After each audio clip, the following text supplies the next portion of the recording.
You know what's strange? When we think about ancient civilizations, we often focus on the great achievements, the monuments, the powerful rulers.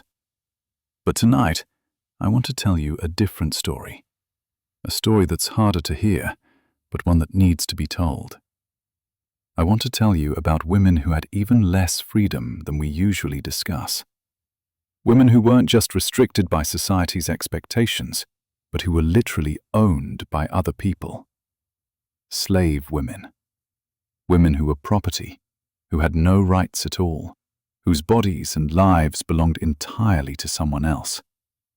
So settle in, let the world around you grow quiet, and let me take you on a journey into the darkest shadows of the ancient world, where we'll meet women whose strength and humanity persisted even in the most inhumane circumstances. This is the story of lotus flowers trying to bloom in the deepest, darkest mud. Their stories have been silenced for thousands of years, buried under the weight of history written by those who enslaved them.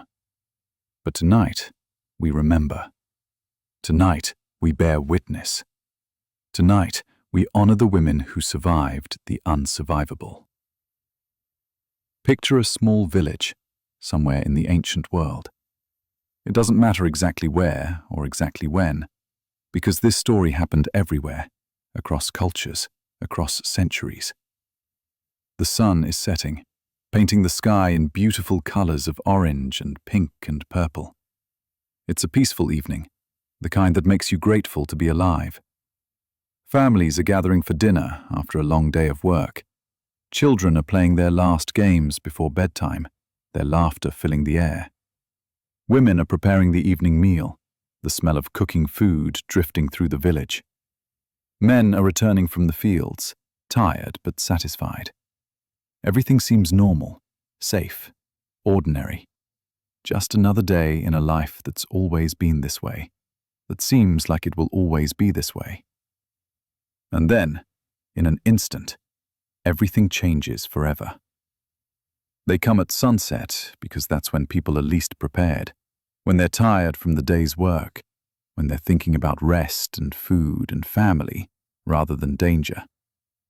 The invading army, the raiding party, the soldiers looking for plunder and captives. They come with weapons gleaming in the dying light, with torches that will soon set everything ablaze, with violence that erupts suddenly and overwhelmingly. The screaming starts almost immediately, a sound that will echo in the survivors' memories forever. Men trying to defend their homes, their families, their village, and being cut down by superior numbers and better weapons. Women trying to protect their children, trying to hide them, trying to shield them with their own bodies. Children crying, terrified, not understanding what's happening, not understanding why the world has suddenly become a nightmare. Our protagonist, let's call her Arya, though that wasn't her real name, and she'd lose that name soon enough. She's maybe 16 years old.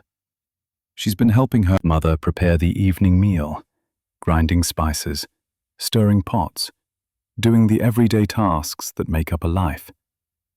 She hears the screams and runs outside to see what's happening, her heart already pounding with fear before she even knows why. And what she sees will haunt her forever, will replay in her mind's eye every night for years to come. Her village is burning, flames leaping from roof to roof, consuming everything her people built over generations. Soldiers are everywhere, moving through the chaos with practiced efficiency.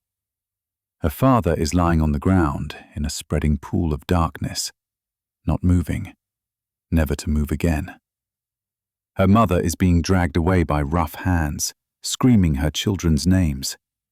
Her younger siblings are scattered, some hiding in terror, some running blindly, some already caught and bound. She tries to run, tries to hide, her survival instinct kicking in. But there are too many soldiers, too much chaos, nowhere safe to go. Strong hands grab her arms, fingers digging into her flesh hard enough to bruise. She fights. Of course she fights. screaming and kicking and clawing, because what else can she do? But she's 16 years old, maybe 100 pounds, and these are trained warriors, hardened men who do this for a living. They laugh at her struggles, amused by her resistance. They bind her hands with rough rope that cuts into her wrists, the fibers biting into her skin. The first chain. The first physical symbol of her freedom ending, though she doesn't understand yet what it means, how complete her loss of freedom will be. She's screaming for her mother, for her siblings, for anyone to help her, but her voice is lost in all the other screaming, all the other chaos, all the other voices crying out for help that won't come. They march them out of the burning village as night falls completely, as the flames provide the only light in the darkness. A line of captured people, mostly women and children, because the men who didn't die fighting were killed anyway, deemed too dangerous to keep alive. Old women, deemed too old to be useful, were left behind or killed outright. Only the young, only those who could work or be sold, only those with value as property, they're the ones taken. Arya keeps looking back at her burning village, at the only home she's ever known, watching it disappear into the darkness behind her, the flames growing smaller and smaller until they're just a glow on the horizon, and then nothing at all. She doesn't know it yet, but she'll never see it again. That life, that identity, that person she was just hours ago, eating dinner with her family and thinking about tomorrow's chores, and maybe dreaming about a boy she liked or a festival coming up. All of it is gone now, erased in a single evening of violence and fire and blood. The march through the desert is brutal, a test of endurance that many won't pass. They walk for days, maybe weeks. Time starts to blur together when every day is the same suffering, same exhaustion, the same despair. The sun during the day is merciless, beating down on them until some people collapse from heat and exhaustion, their bodies simply giving out. Those who collapse and can't get back up are left behind, without ceremony or compassion. No one can help them, even if they want to. Everyone is chained together, literally bound to each other, forced to keep moving or drag everyone else down. At night, it's bitterly cold, the desert temperatures dropping dramatically, and they have no blankets, no shelter, no protection from the elements. They sleep on the hard ground, still chained, huddled together for warmth because that's all they have. Each other's body heat and shared misery. Food is minimal, carefully calculated, enough to keep them alive and able to walk, but not enough to satisfy hunger, not enough to build strength. Water is rationed even more strictly, given out in tiny amounts that leave throats parched and lips cracked. Arya learns quickly not to cry, because tears waste water, waste precious salt, waste energy she needs to survive. She learns to shut down her emotions, to become numb, to exist in a state of grey blankness because feeling everything, allowing herself to really experience the full horror of what's happening, would destroy her. Around her, some people break anyway. They stop talking, stop eating, stop caring whether they live or die. Their eyes go empty, staring at nothing. Some of them die like that, just giving up, their bodies continuing to walk while their spirits flee, and then their bodies giving out too. And maybe that's a mercy. Maybe death is the kindest thing that could happen to them. Finally, after what feels like an eternity of walking and suffering and losing pieces of themselves along the way, they reach a city, a slave market. Arya has never seen anything like it, has never even imagined such a place could exist. It's huge, sprawling, crowded with people buying and selling other people. And everywhere, In pens and on platforms and standing in lines, there are people being sold. Men, women, children of all ages, all standing while buyers examine them like livestock, like animals, like objects. Because that's what they are now, in the eyes of the law and society. Livestock, property, goods to be bought and sold and used up. She's cleaned up slightly before being put on display, her wounds from the journey roughly bandaged, so she looks more presentable, more valuable, more worth buying. Someone combs the tangles out of her hair. Someone washes her face and hands. They're making her look better, so she'll fetch a higher price, making her presentable like you'd groom a horse before selling it. She's pushed onto a platform, elevated so buyers can see her clearly. Men are looking at her, circling the platform, examining her from all angles. They check her teeth like she's a horse, looking for signs of disease or malnutrition. They check her muscles to see if she's strong enough for Master decides to call her, if he bothers to call her anything at all. In this house, she's called girl, or sometimes just you, or sometimes nothing, just gestured at or pointed to when they want her to do something. Her identity, the last thing she had left after losing her freedom and her family and her home, is erased. She's nobody now. Just another pair of hands to work, another body to be used, another piece of property with no name and no history, and no future beyond service. They teach her the rules immediately, and there are many rules, more rules than she can possibly remember at first, but she'll learn them through painful experience.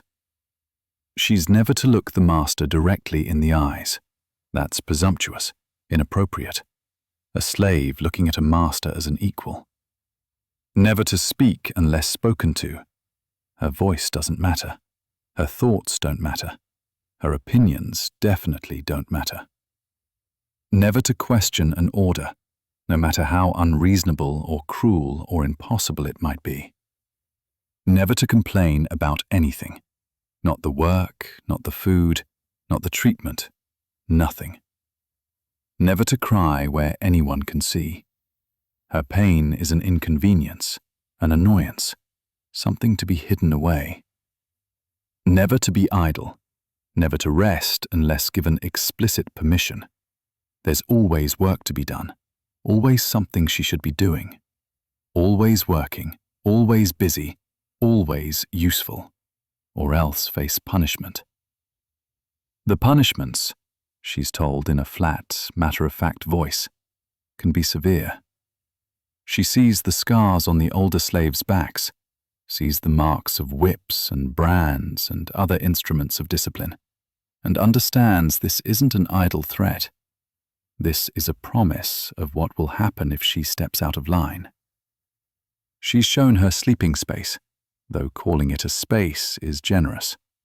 It's not even a room, really, not even a corner she can call her own.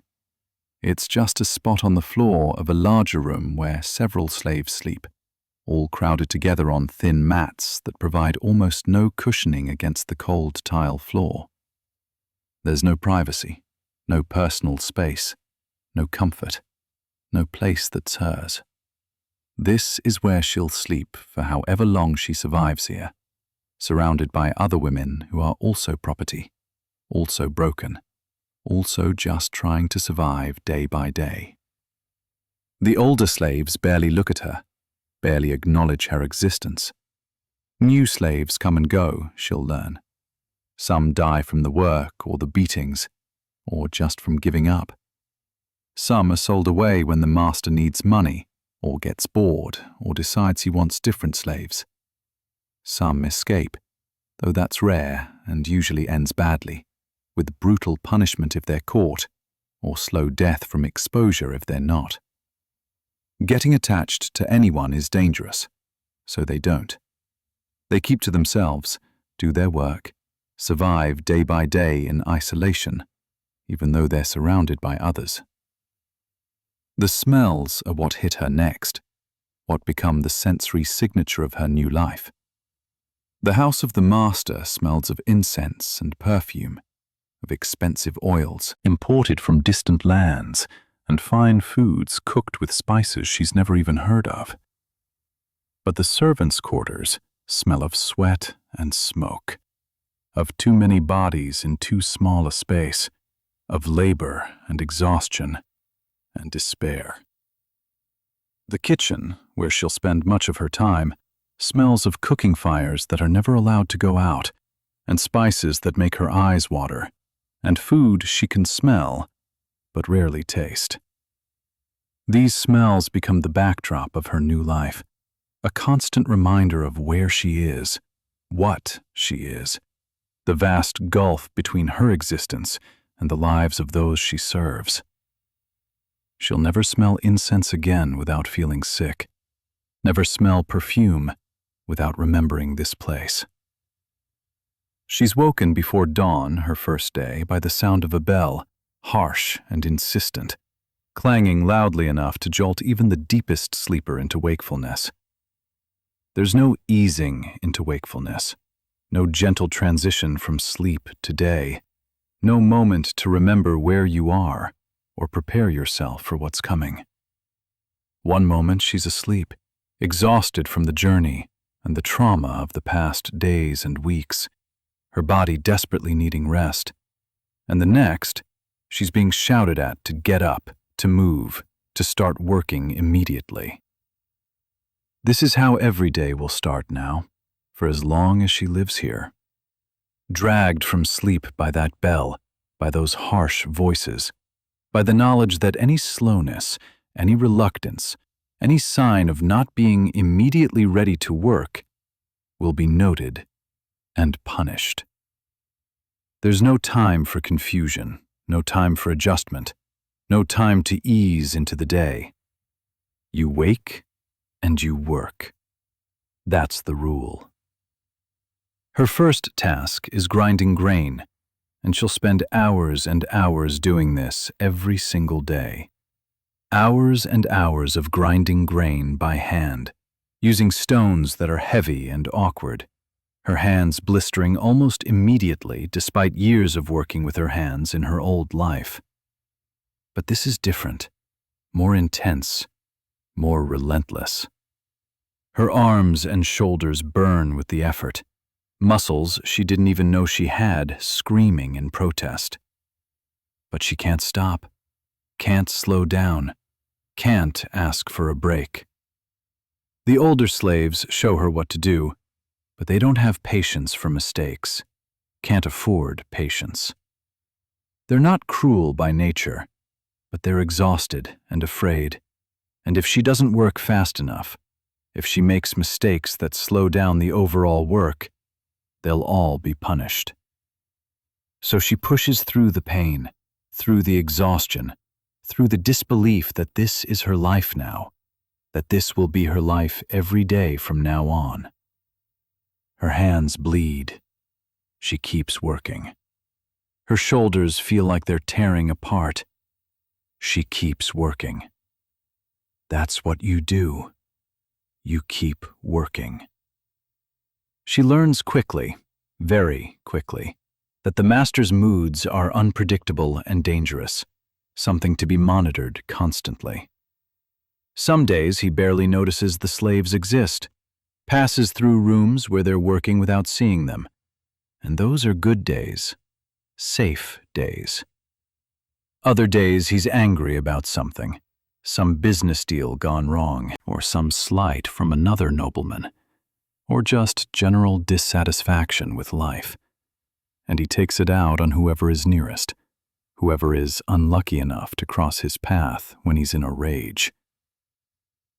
The slaves have learned to read his expressions, to sense his moods from the way he walks, or the set of his shoulders, or the tone of his voice when he speaks to his steward.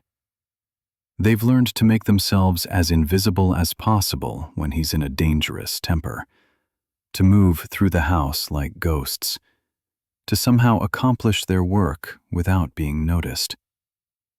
She learns this too, learns to develop that sixth sense for danger, learns to move quietly and quickly and invisibly, learns that being noticed is often being in danger. Invisibility is survival. Silence is safety. Being forgotten is the best thing that can happen to you. The mistress of the house, the master's wife, she's different, but not necessarily better, not a source of protection or sympathy despite being a woman herself. She's jealous and suspicious, always watching the younger female slaves with narrowed eyes, always looking for excuses to punish them for imagined slights or mistakes, or just for existing and being young. She can't control her husband, can't object when he uses the female slaves for whatever he wants, can't express her anger at him for his infidelities and abuses. So she takes her anger and humiliation out on them instead, on the slaves who have even less power than she does. She's particularly cruel to the pretty ones, to the ones her husband might look at with interest, might touch, might use. Arya learns to make herself plain, to hide any trace of beauty or youth or vitality, to slouch and move awkwardly, and keep her hair covered and her face down. Because beauty is dangerous here. Being noticed for your appearance is dangerous. Better to be ugly, to be invisible, to be overlooked. That's the path to survival. At night, lying on her thin mat in the dark, listening to the breathing and occasional sobs of the other women around her, Arya tries to remember her mother's face, her siblings' laughter, her village before it burned, the life she had just weeks ago. But the memories are already starting to fade, to blur around the edges like a painting left out in the rain. It's only been days, maybe a couple of weeks, but it feels like a lifetime ago. Like something that happened to someone else, like a story she heard, rather than something she lived. This new life, this existence of work and fear and exhaustion and pain, it's consuming everything she was before, eating away at her memories and her identity and her sense of self. She's being erased, piece by piece, memory by memory, until all that's left is this: a slave, a nobody, a thing that works and obeys and exists only to serve others, with no past and no future, only an eternal present of labor and suffering. And there's no going back to who she was. That girl died when the village burned. This is someone else, something else. Body. She makes this trip dozens of times a day, carrying water for the master's baths, for the cooking, for the gardens, for the washing, for the animals, for everything.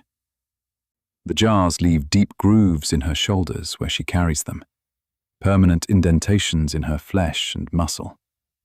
Her legs shake with exhaustion by the end of each day, trembling so badly sometimes she can barely walk. But there's always more water needed, always another trip to make, always someone calling for water for some purpose or another. The well becomes a place she dreams about, nightmares where she's carrying water forever, an eternal punishment, unable to stop, unable to rest. Cleaning the master's house is another endless task, a job that's never truly finished, because the standard is perfection, and perfection is impossible to maintain. The floors must be swept and washed daily, every single day without exception. The rooms must be kept spotless, not a speck of dust visible. The master's chambers must be perfect, everything in its place, everything clean and beautiful and just so. Any dust, any dirt, Any sign of imperfection, and there will be punishment, swift and harsh. She scrubs floors on her hands and knees until the skin is rubbed raw. She washes walls reaching up until her arms scream. She polishes furniture until it gleams. She beats carpets until dust clouds rise and make her cough. She does everything humanly possible to keep this house that will never be hers, this house where she's less than human. Beautiful for people who barely see her as human, who walk past her as if she's a piece of furniture. Food preparation is its own kind of torture, a special cruelty that reminds her constantly of her status. She prepares elaborate meals for the master's family and their guests, meals that take hours to prepare, that require skill and knowledge and attention.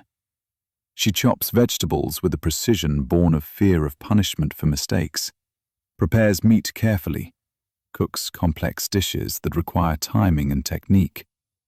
The aromas are wonderful, rich and complex, and she's constantly hungry, her stomach a gnawing emptiness that never truly goes away.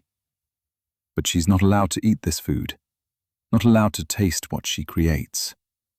The slaves get scraps when they get anything at all, leftovers that the family doesn't want, the parts of the food that no one else will eat. Sometimes just bread and onions, sometimes less than that, sometimes nothing. Told to wait until tomorrow, to make do, to be grateful for what little they receive. She's hungry all the time, a gnawing, constant hunger that becomes a part of her, a background sensation she learns to ignore because it never goes away. Acknowledging it too fully would make it unbearable. And she has to do all of this while watching the master's family eat luxuriously, while serving them course after course, while standing there holding heavy platters of food that she can smell but not taste, that makes her mouth water and her stomach cramp with desperate hunger. It's a special kind of cruelty, deliberate or not, to be surrounded by abundance while starving, to prepare feast after feast while your own stomach is empty and aching, to know that the food you made with your own hands, that you sweated over, that you put your skill and labor into, will never nourish you, will only nourish those who own you. Sometimes guests leave food on their plates, food she could eat, would desperately love to eat. But taking it without permission is theft, and theft is punished severely. So she clears away the plates, throws the food to the dogs or into the waste pile, and goes to bed hungry again. The hardest part isn't even the physical labor, though that's brutal enough to break most people eventually. It's doing all of this work knowing it doesn't matter, knowing that no matter how hard she works, no matter how perfect she makes everything, no matter how much effort she puts in, she'll never be rewarded, never be thanked, never be seen as anything more than a tool, a thing, an object that performs functions. A free woman might take pride in her home, in her work, in keeping things beautiful, in the skills she develops. But a slave, there's no pride possible, no ownership, no sense of accomplishment or achievement, just endless work that benefits someone else, that she gains nothing from, except maybe, if she's lucky, avoiding punishment for another day. The work has no meaning beyond itself, no purpose beyond keeping her alive to work more.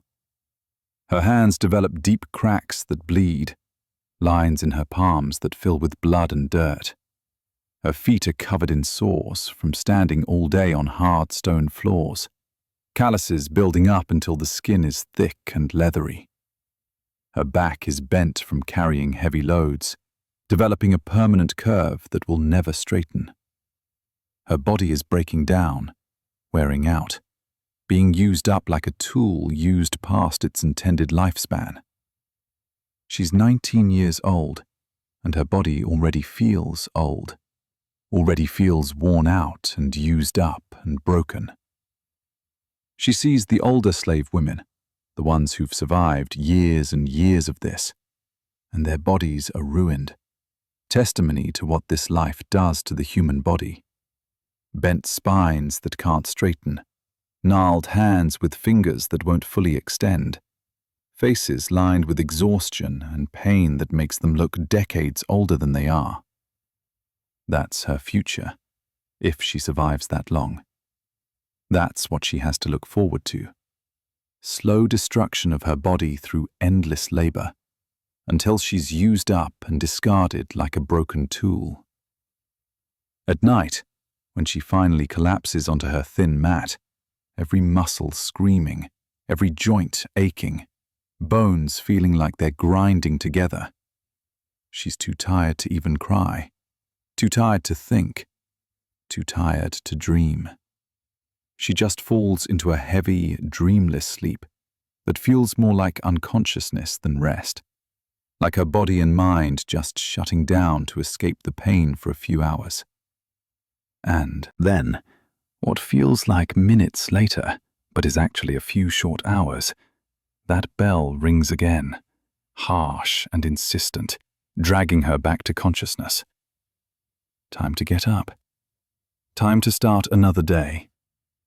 Time to break her body and spirit a little bit more, in service to people who will never see her as human, who will never care about her pain, who own her completely, and use her up without a second thought, without any recognition that she's a person suffering, that she's human, that she matters. She's just property. And property doesn't have feelings worth considering. Now we need to talk about something that's difficult, something that makes this story even darker than it already is, if that's possible. Because slave women didn't just face brutal labor and harsh living conditions and constant hunger and exhaustion. They faced something else, something that free women also faced, but that was so much worse without any protection, without any rights, without any recourse at all, without even the small protections that marriage or family might offer. Sexual violence. The complete and total lack of control over their own bodies. The reality of being property in every sense, including the most intimate and violating sense.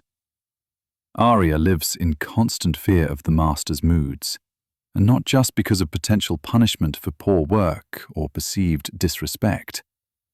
The master is a man who owns people, who believes deeply that he has the right to use his property however he wants, for whatever purpose serves him. And to him, the young female slaves are property, objects, things he owns. Their bodies belong to him, just like everything else in his house, just like the furniture and the cooking pots and the animals. He can do whatever he wants with them, and there's no law protecting them, no one they can complain to, no authority they can appeal to, no escape from his desires. They exist for his use, all of them, in whatever way he chooses to use them. She learns quickly, in her first weeks in the house, to read his expressions carefully, to sense when he's looking at her in that particular way, that way that makes her skin crawl and her stomach turn. She learns to make herself invisible when possible, to keep her eyes down always, to move quickly through rooms when he's present, to never be alone anywhere he might follow, to always have other slaves nearby as witnesses or deterrents. But sometimes it doesn't matter how careful she is, how invisible she tries to make herself. Sometimes he decides he wants something, wants someone. And what can she do? Nothing. Absolutely nothing. She has no power, no rights, no way to say no that won't result in severe punishment. Her body isn't her own.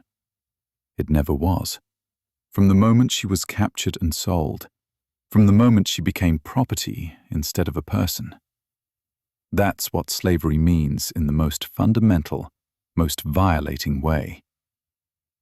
The first time he forces himself on her, she's 17 years old, been in his house for about a year. She learns to separate her mind from her body during these times, to perfect the art of dissociation, to go somewhere else mentally, to think about anything else, to create a mental space where she's not present for what's happening to her physical form. It's the only way to survive it with any sanity intact, to preserve some small part of herself that he can't touch, can't violate, can't own. Her body is being used, violated, degraded, but she protects her mind, her soul, her essential self by leaving it, by going somewhere else in her thoughts, somewhere he can't reach her, somewhere she's still herself and not just an object being used.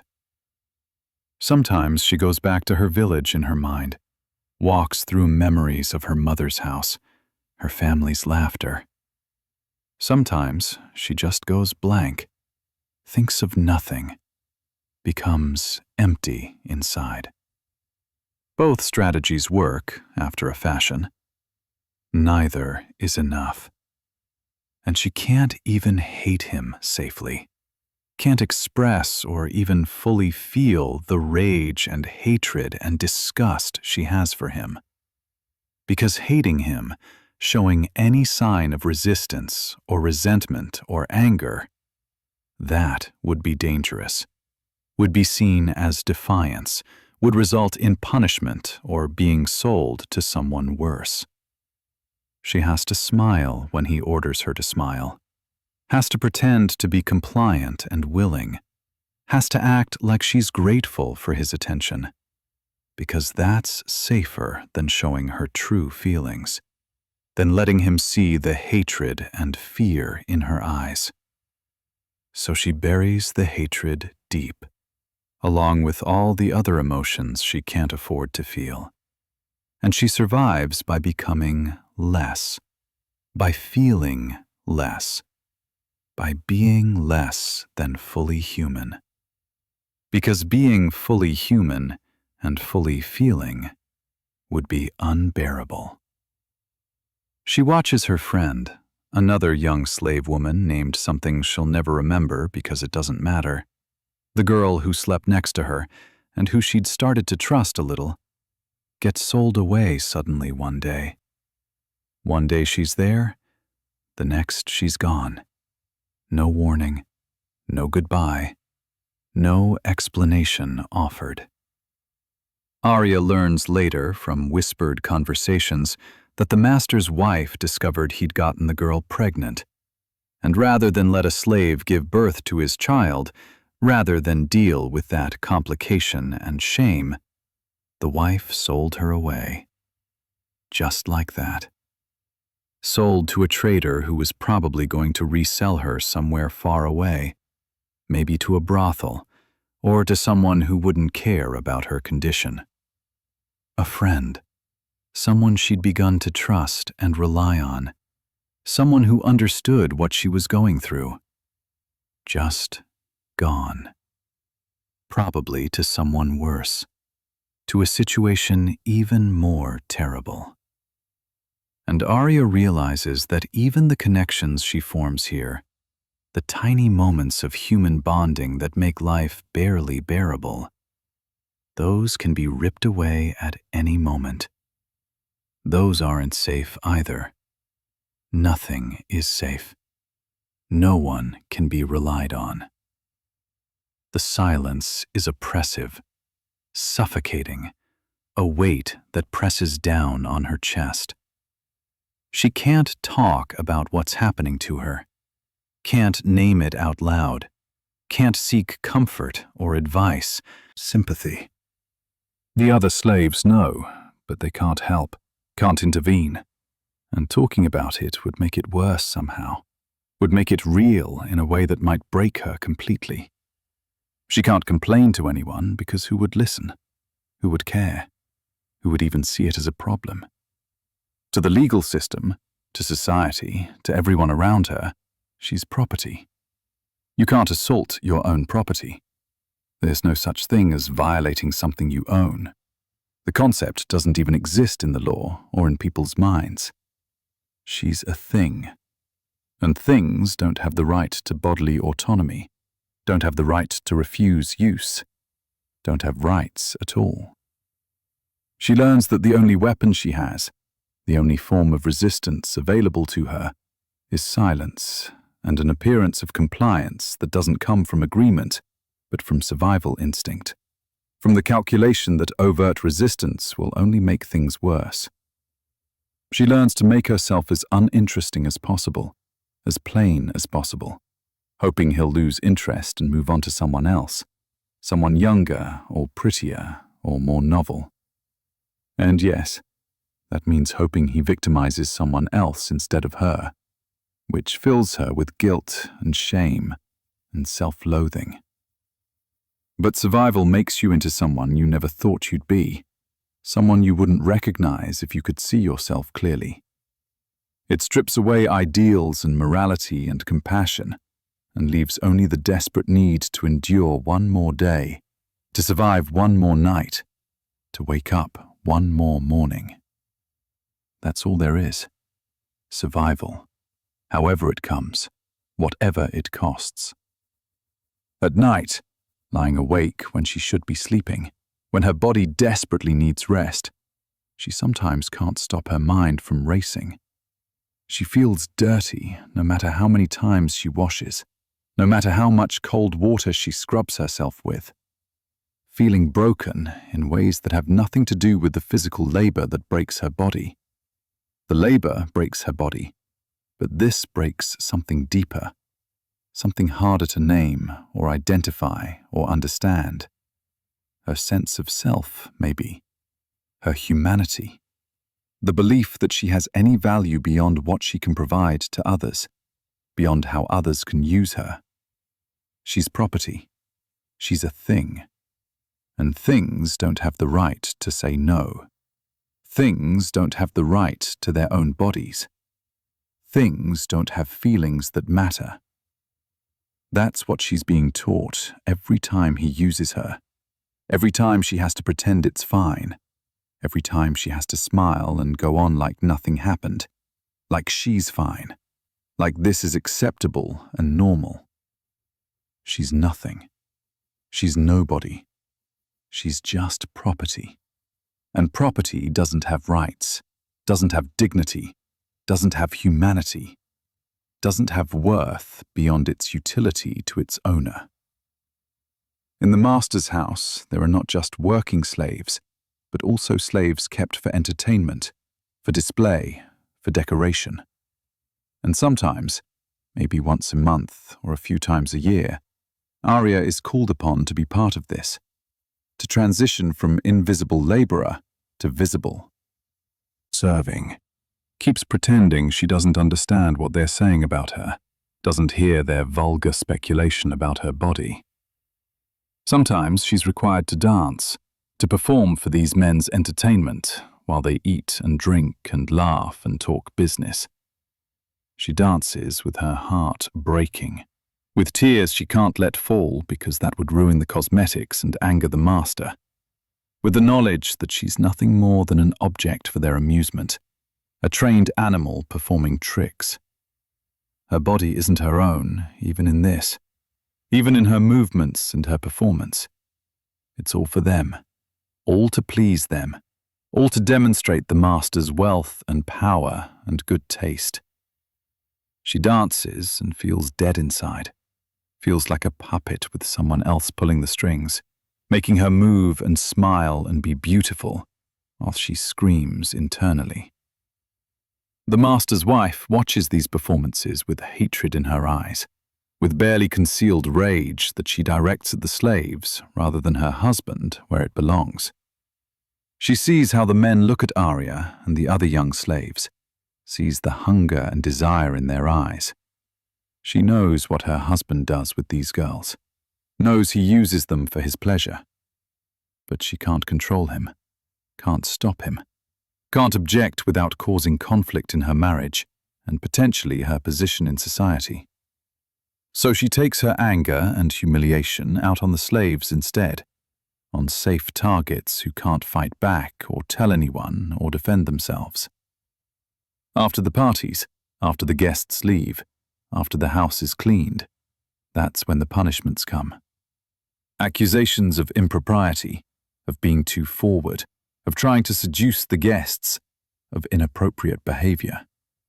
It doesn't matter that Arya did nothing wrong, that she had no choice in any of it, that she was following orders. The mistress needs someone to hurt, needs an outlet for her rage and jealousy and humiliation, and the slaves are safe targets. The jealousy between the mistress and the slaves creates this toxic atmosphere, where Arya is punished for being young, for being attractive, for things she can't control and didn't choose, for existing in a body that draws male attention. She wishes desperately that she could be ugly, that she could be invisible, that she could age rapidly so men would stop looking at her like that, so she could escape this particular form of danger. Beauty, which society tells women is their value and their worth and their path to success, is actually a curse here. It brings danger, not opportunity. It brings violence, not protection. It brings suffering, not reward. She would gladly trade beauty for safety, would mar her own face if she thought it would help, if she thought the master would allow it. And there's makeup involved in these performances, elaborate cosmetics, but it's not for her benefit or her enjoyment. The heavy makeup is designed to hide the exhaustion that lives in her face, the bruises that sometimes mark her skin, the signs of constantly that there's a life inside her, a separate being who will soon be born into this terrible world. And despite everything, despite the horror of the situation and the fear and the knowledge that she can't protect this child, she feels something unexpected growing alongside the fear. Love.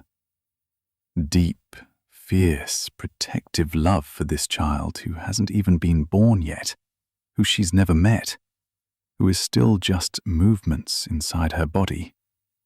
This child who she doesn't want to bring into this terrible world, but who she already loves more than anything, more than her own life, with an intensity that frightens her.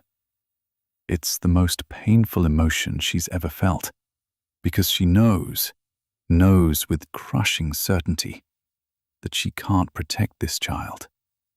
She can't give them a good life. She can't even keep them safe. She can't offer them anything except the same slavery she suffers. Labor comes late one night when she's alone in the slaves' quarters. The pain starts as a low cramping and builds into waves of agony that take her breath away. The pain is excruciating, worse than anything she's experienced, and she's experienced plenty of pain in her years as a slave. But she tries to stay quiet because she doesn't want to disturb anyone, doesn't want to cause trouble, doesn't want to draw attention to herself, even in this moment of crisis. Some of the other slave women wake anyway, hearing her suppressed groans. They help her as much as they can, women who've been through this themselves, who know the process, who know how to catch a baby and tie off the cord and clear the airways.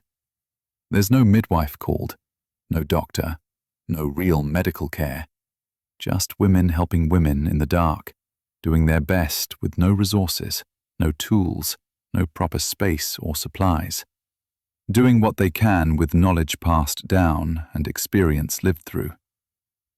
The baby is a girl. Arya holds her daughter for the first time, this tiny, perfect human, still covered in blood and fluid, and her heart breaks completely, shatters into pieces she'll never be able to put back together.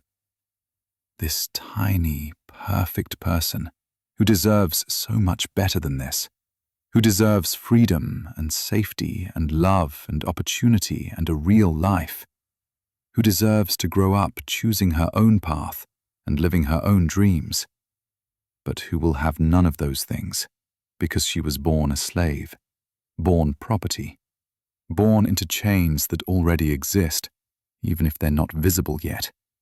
Chains that will bind her for her entire life, unless something miraculous happens.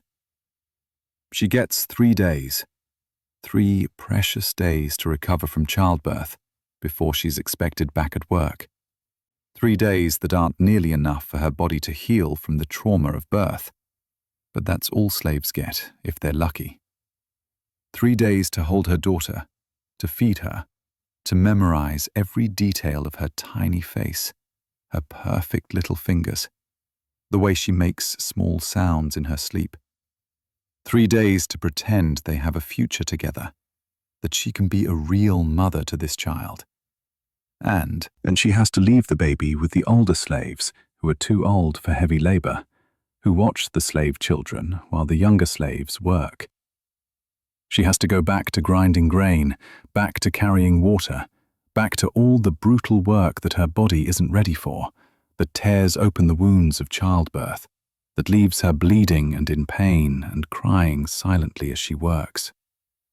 She tries to feed her baby herself, tries to maintain that connection, that bond, but the work schedule makes it nearly impossible. She's allowed to go to her daughter a few times a day, brief moments snatched between tasks, but not enough. Never enough. The baby needs to be fed more frequently than that. She hears her baby crying as she walks away, hears the desperate wails of hunger and need, and it tears her apart, rips her heart out of her chest. But she has no choice. Work or face punishment.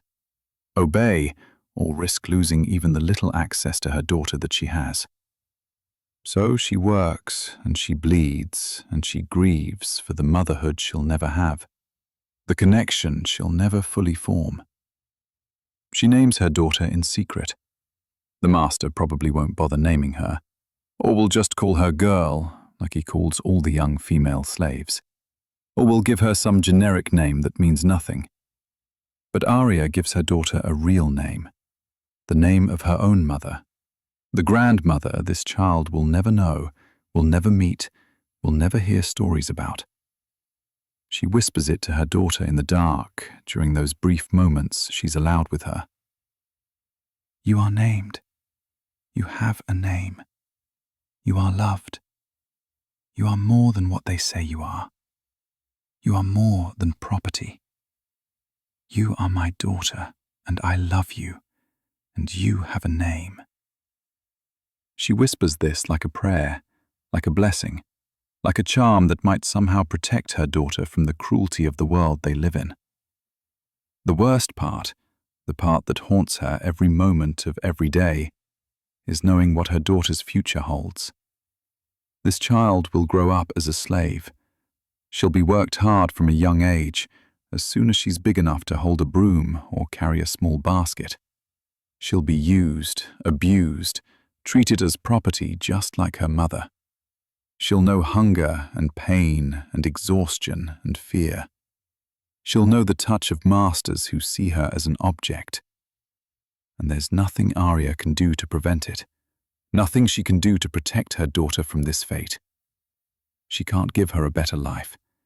She can't offer her freedom. She can't even promise to be there for her, because slaves can be sold away at any moment, can be separated from their children without warning or recourse, without consideration for the bond between mother and child. She teaches her daughter small things when she can, during those brief moments they have together. How to stay quiet, how to make yourself invisible, how to keep your head down, how to avoid attracting attention. Survival skills for a slave child. But she also, in whispered moments when no one else can hear, tell her daughter about the world outside these walls, about the village where Arya was born, about freedom, about a life that isn't this, about people who live as full humans rather than property. She knows it might be cruel to tell a child about things she'll never have, to give her knowledge of a better world that she'll never experience. But she needs her daughter to know that this isn't all there is, that this isn't natural or right or inevitable, that somewhere, People live differently, live freely, live as full humans with choices and rights and dignity. She needs her daughter to know there's something to dream about, even if those dreams will never come true. And then comes the day she's been dreading, the day she's had nightmares about, the day she knew was coming but hoped somehow wouldn't. Her daughter is 4 years old enough to be useful now, old enough to start learning tasks, old enough to work. And the master decides to sell her. Just like that. A business decision. Someone offered a good price for a young slave girl, healthy and pretty and trainable, and the master accepted because it's good profit. Arya isn't consulted, isn't even informed until the day of the sale. She's just told to bring the child to the front of the house, told to prepare her for sale. That's how she learns her daughter is being taken from her. No warning, no discussion, no consideration for what this will do to her. She holds her daughter one last time, knowing it's the last time, knowing she'll never see this child again. This child she carried in her body, birthed in pain, loved with every fiber of her being, protected as much as she could. She memorizes her daughter's face, every feature, the exact shade of her eyes, the way her hair curls, the small scar on her forehead from a fall. She memorizes her smell, her warmth, the feel of her small hand in hers. She doesn't cry because she can't, because breaking down would make this harder for her daughter, would frighten her, would make the separation worse. So she stays strong, stays calm, keeps her voice steady. And she lies. She tells her daughter it will be okay, that she'll be fine, that everything will work out, that she'll be happy in her new place. Knowing it's a lie, knowing her daughter is being taken to another house where she'll be property, where she might face even worse than what Arya has faced, where she'll be alone and frightened, and without her mother to comfort her. They take her daughter away, and Arya feels something inside her die. The part of her that could still feel hope, that could still love, that could still believe in anything good or beautiful. It dies in that moment. Her daughter is gone, sold to strangers, and Arya will never know what happens to her, will never know if she's treated well or badly, if she survives childhood or doesn't, if she remembers her mother or forgets, if she grows up or dies young. That's the cruelest part of motherhood in slavery. Not just that you aren't watching too closely. There's a kind of underground network of care among them, born of shared suffering and the knowledge that they're all each other has. They share knowledge about herbs and plants that might help with pain or fever or women's troubles, knowledge passed down from older slaves or remembered from lives before slavery. They don't have access to real medicine, to trained healers, to actual medical care, but they use what they can find or steal or trade for. A particular root that grows near the river that helps with pain when you chew it. A leaf that reduces fever when brewed into tea. An herb that helps with healing wounds when crushed and applied as a poultice. This knowledge is passed from woman to woman, whispered in the dark, practiced in secret, because sometimes even helping each other is seen as subversive, as loyalty to each other rather than to the master. One of the older women, someone who's been a slave longer than Arya has been alive, someone who survived decades of this life through sheer stubborn endurance, becomes something like a mentor to her. This woman, her name is lost, or maybe she never shared it. Maybe her original name was taken so long ago she's forgotten it herself. She teaches Arya how to survive, how to conserve energy by appearing to work harder than you actually are. Small tricks of movement and posture that give the impression of industry. How to treat minor injuries with the limited resources available. How to endure pain without showing it on your face. How to survive when survival seems impossible. She shows Arya her own scarred hands, her bent back, her worn body, testimony to years of abuse and labor. And she says something Arya will never forget. This is what surviving looks like. It's not pretty, not noble, not anything you choose, but it's surviving. And surviving is winning in a way. Every day you're still alive, still you, still human inside despite everything. That's a victory they can't take away. They care for each other as much as they can, these women in the slaves' quarters. It's all they have, this network of mutual support and care. When someone is sick, the others cover for her if possible, doing extra work, doing her tasks so the master won't notice one person's absence or reduced productivity. When someone is injured, they tend to her wounds with whatever materials they can find. When someone is breaking mentally, losing hope, giving up, slipping into that empty-eyed state that precedes death, they try to bring her back, to remind her to keep fighting, to survive another day. It's a fierce, painful kind of love, born from shared suffering, from being the only ones who understand what each other is going through, from having no one else in the world who sees them as human. But there's a limit to what they can do, a hard boundary beyond which their care cannot extend. They have no real resources, no power, no ability to actually protect each other from the worst. They can offer comfort, but not salvation. They can witness each other's pain, but not prevent it. They can bind each other's wounds, but they can't stop those wounds from being inflicted in the first place. Sometimes the best they can do is just be there.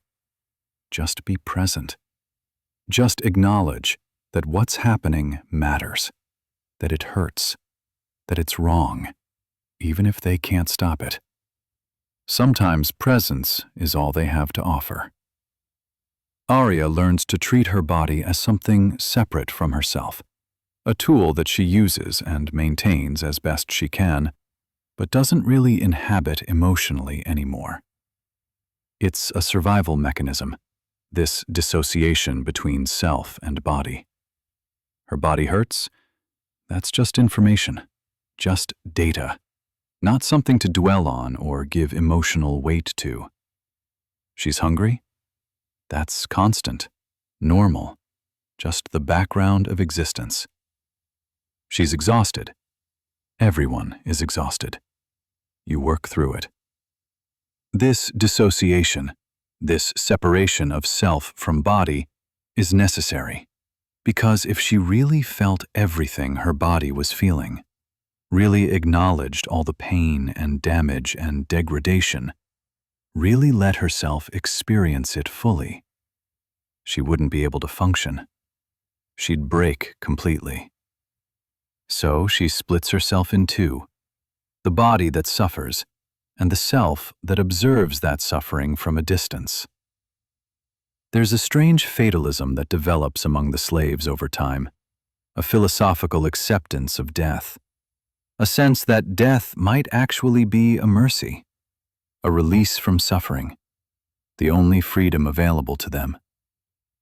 When someone dies, there's grief, yes, genuine sorrow for the loss. But there's also a sense of, at least their suffering is over. At least they're free now in the only way that matters. At least they don't have to endure another day of this.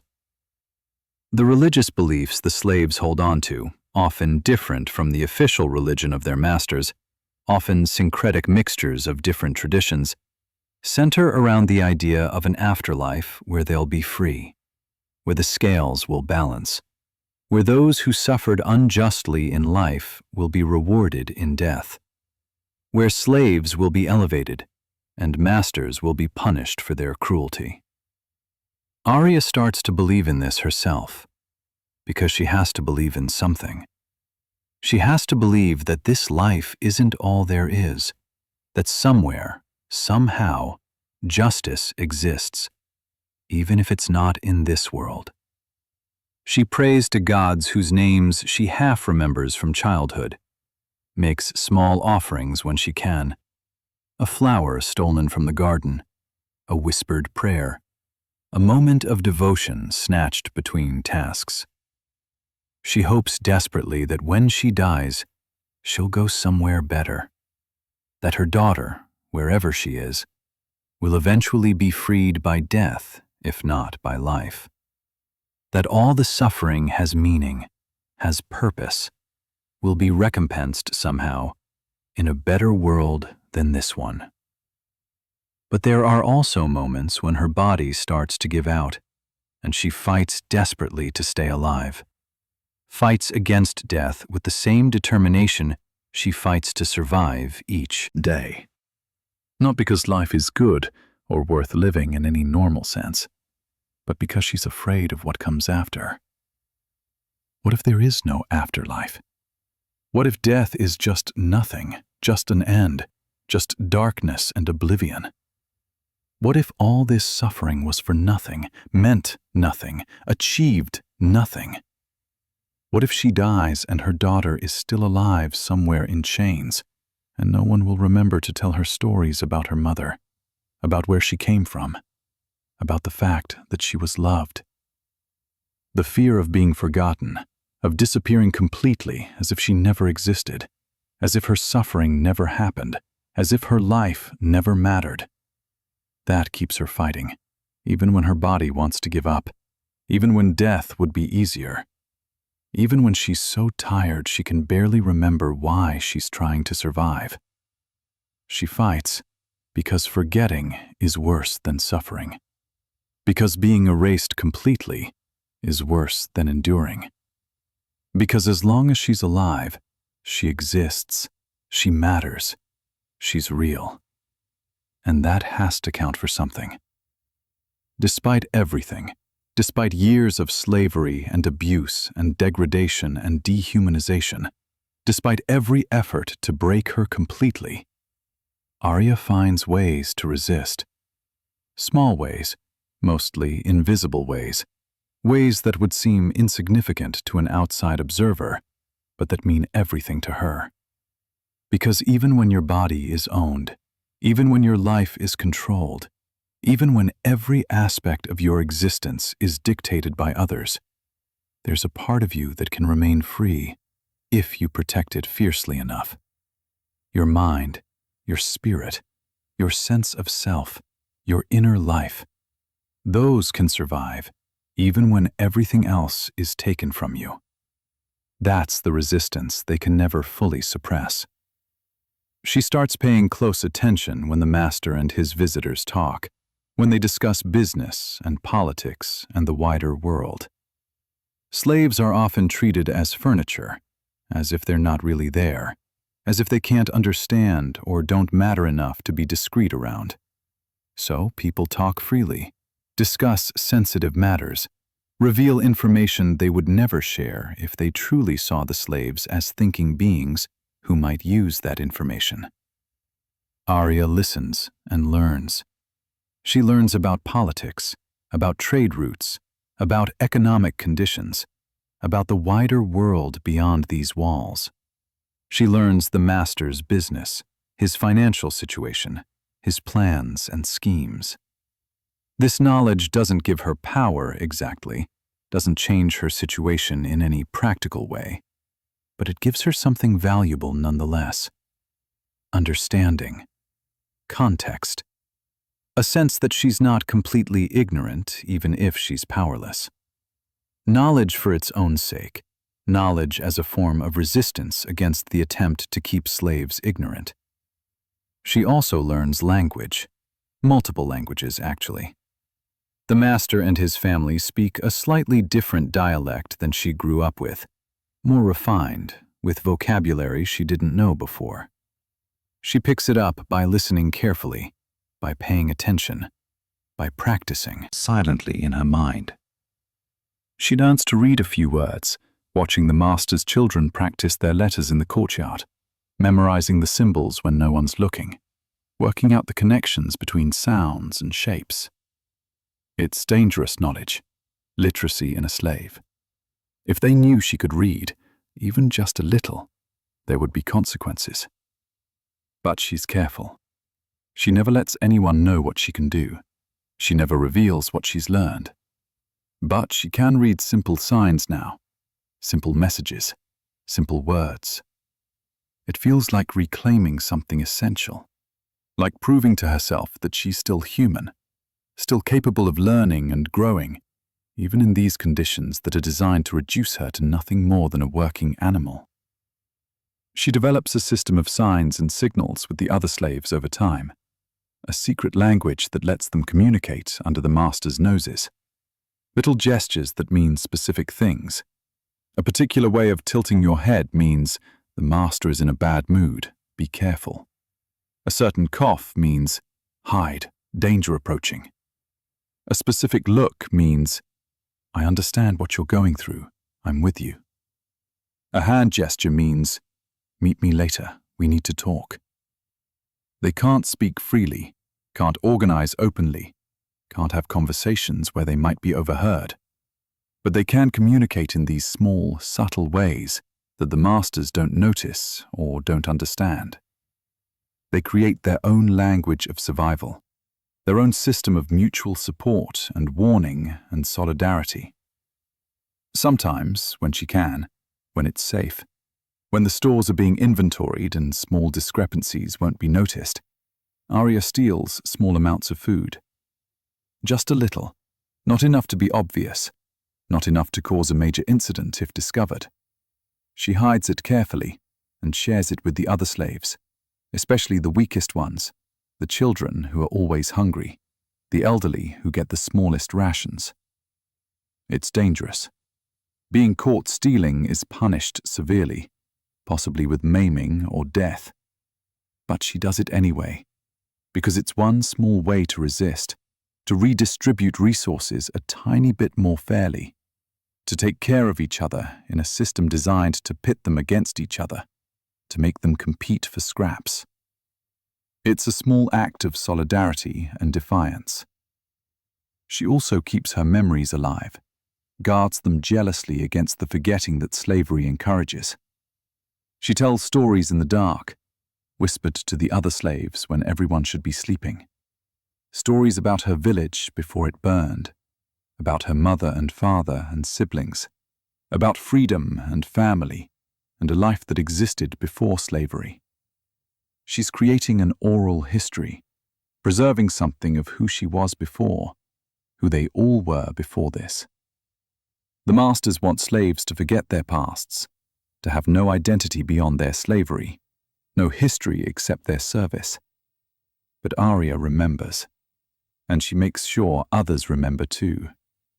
She becomes a keeper of stories, a guardian of memory, Doesn't even notice, but that give her a sense of agency. It's petty resistance, maybe, but it gives her a sense that she's not completely passive, not completely defeated, not completely broken, that she still has some ability to affect the world around her, even if only in tiny ways. The most important resistance is internal and invisible, the resistance no one can see, but that matters more than any external act. She refuses to believe she deserves this.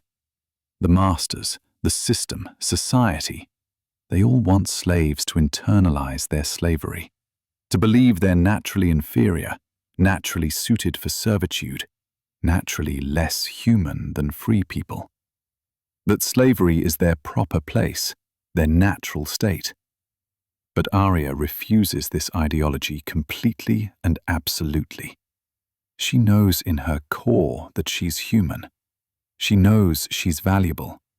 She knows this is injustice, not natural order.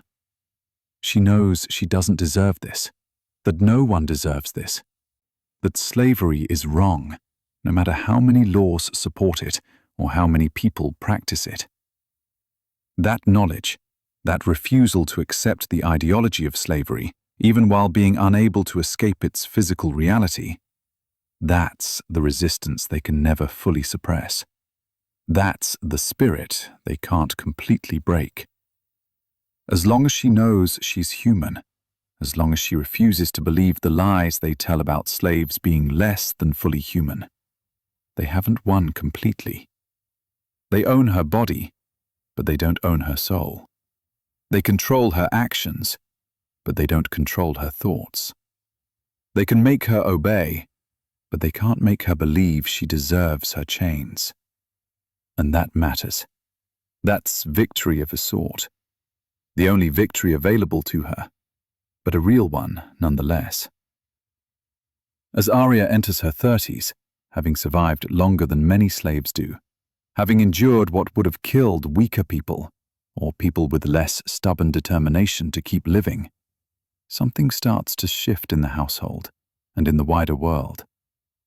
There are rumors circulating among the slaves, whispered in the dark corners where they gather, passed from house to house through the secret networks that slaves maintain, despite all efforts to isolate them from each other.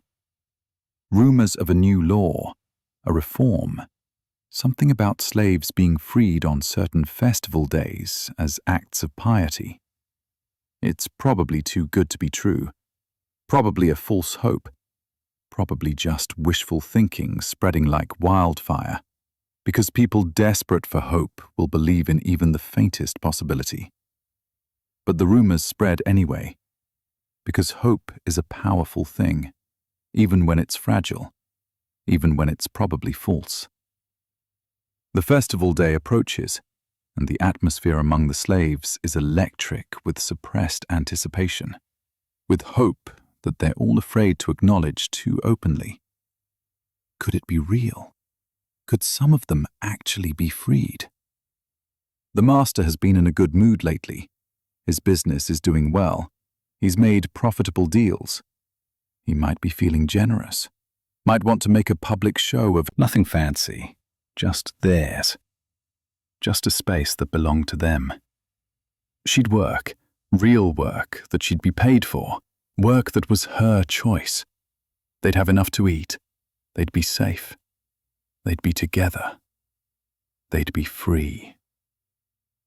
It's a beautiful dream, probably impossible, almost certainly unattainable. But she holds on to it anyway, because dreams are sometimes all you have. The friendships she's formed with the other slaves become her lifeline, the thing that keeps her sane and human. There's one woman in particular, someone who arrived a few years after Arya, someone younger who looks up to her, who becomes like a sister. They share everything they have, what little there is to share. Food when they manage to get extra, stories and memories, dreams and plans that will probably never come to fruition. They make promises to each other, serious vows. If one of us gets freed somehow, she'll work to buy the other's freedom. If one of us dies, the other will remember her, will tell her story, will make sure she's not forgotten. They're not just surviving separately anymore, they're surviving together, and that makes it slightly more bearable, makes the suffering slightly less crushing. There are moments of unexpected beauty that sustain her through the worst times, moments that remind her that life is more than suffering. A sunset that paints the sky in impossible colors of orange and purple and pink, so beautiful it makes her breath catch. A night-blooming flower in the courtyard that opens while she's sneaking her stolen moments under the stars, its petals pale and perfect in the moonlight. A child's laugh from somewhere in the house, pure and joyful and innocent. A bird singing in the early morning. These moments don't erase the horror, don't justify the suffering, don't make slavery acceptable or bearable. But they remind her that beauty still exists somewhere in the world, that there's more to existence than pain and labor and chains, that life has moments worth experiencing, worth staying alive for. She starts to feel a strange kind of strength growing in her over the years, a resilience she didn't know she had. She survived years of what should have broken her, what would have broken most people. Her body is damaged, yes, scarred and worn and used up, but she's still alive. Her spirit is wounded but not destroyed, bent but not broken. She's endured things that would have killed her younger self, that her younger self couldn't even have imagined surviving. And she's still here, still fighting, still human.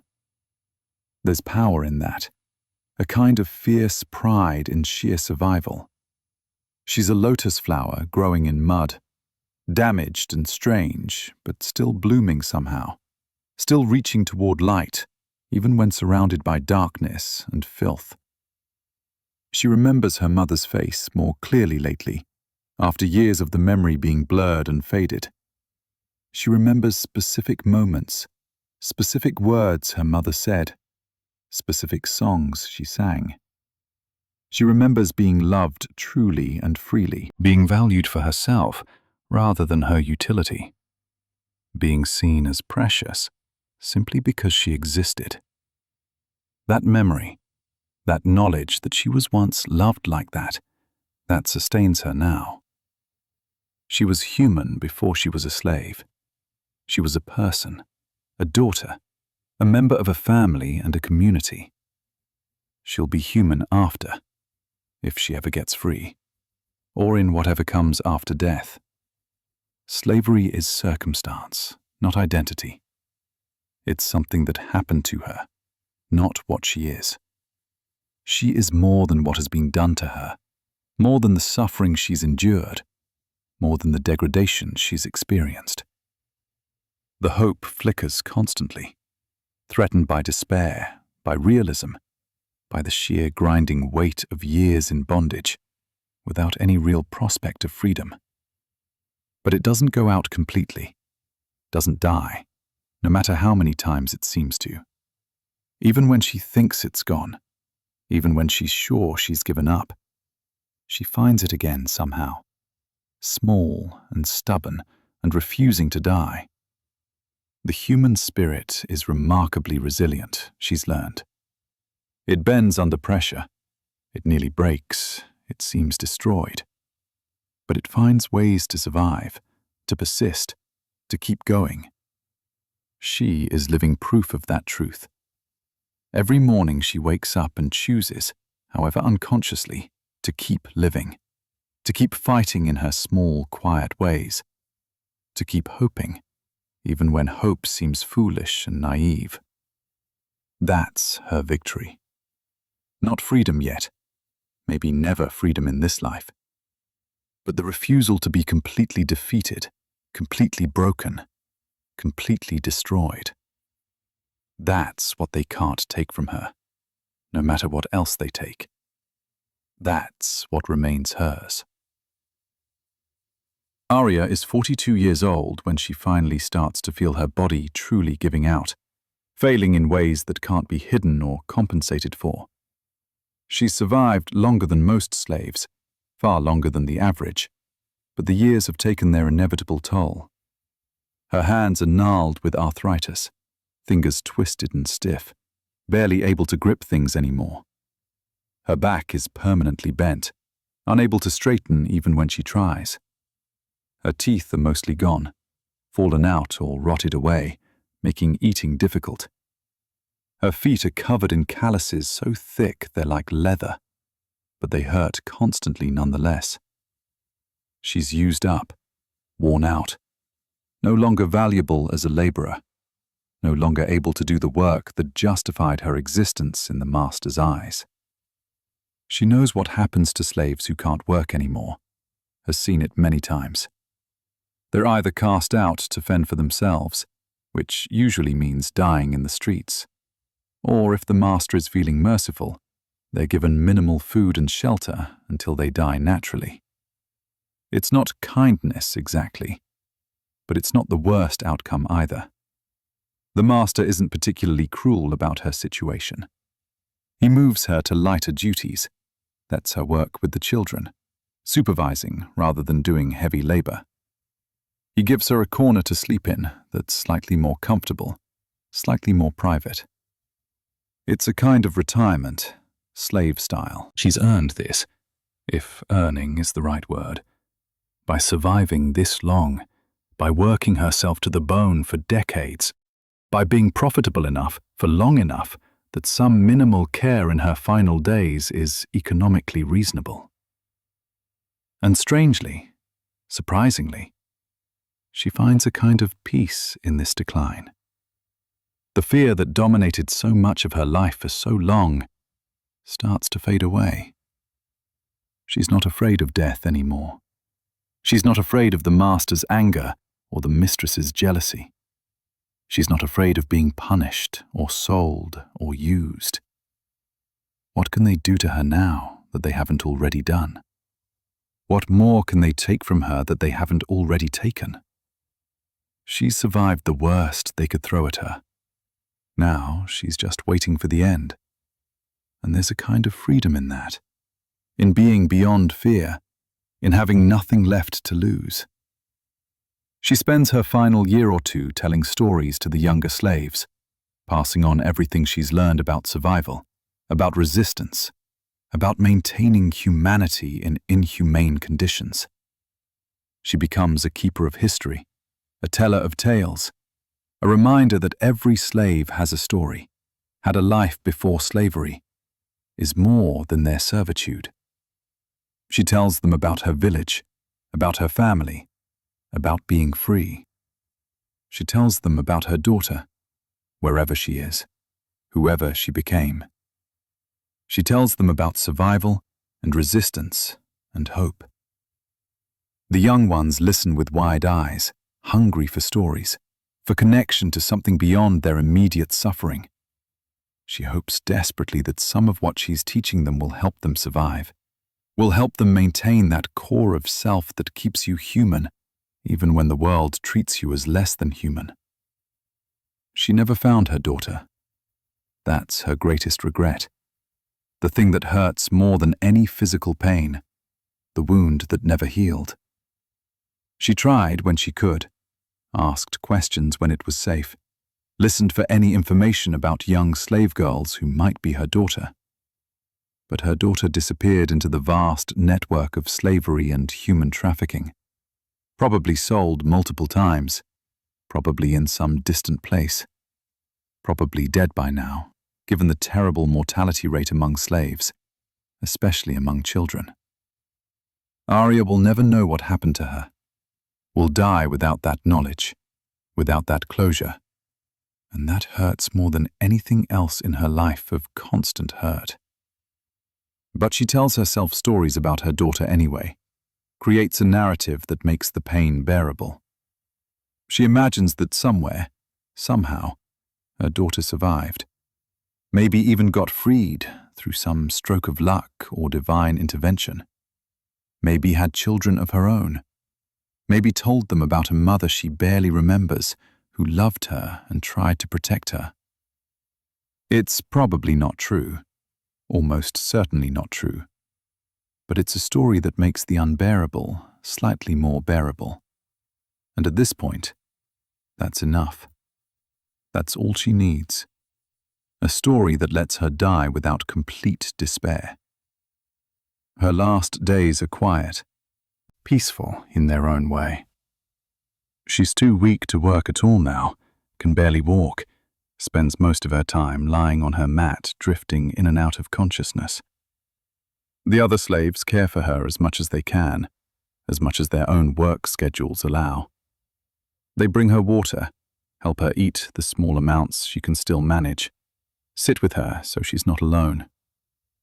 They're saying goodbye, honoring her survival, acknowledging that she mattered, that she was a person, not just property, that her life, as hard and painful as it was, had value and meaning, that she survived with dignity and humanity intact, which is its own kind of victory.